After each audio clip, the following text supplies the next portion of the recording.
waxaa la yiraahaa Marin Mursal waxaanan ahaan jiray fanaanad Soomaaliyeed oo qaaliya maantaytana waxa ay noloshaydu ku dambeysay inaan ahay qof Soomaaliya oo qaxootiya wadanka aan ka imid oo la yiraahdo Soomaaliya wuxuu ahaa wadan weyn oo qaaliya oo qani ah buu ahaa oo wax soo saarkiisa iyo dhinac walba quruxdiisu ay aad isku gudbridan tahay waxa dhacday marka wadankayaga horta waxaan rabaa halkan inaan horta horeetay kaga muujiyo markii uu quruxda badnaan jiray sidoo ahaa waxaan kaloo jeclahay inaan idin muujiyo waxa jirta dadkii aniga aan la noolaa oo fanaaniinta oo saaxiibaday ahaa waxay ahaayeen dadkaas fanaaniinta ah ugu yaraan 400 500 oo qof oo ka shaqeysa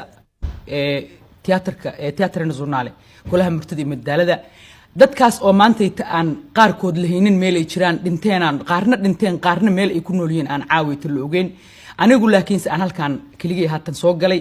horta iyakan ilaahay waxaan uga baryayaa maartay nolol fiican baan uga baryayaa iyo nabad qab ilaahay inuu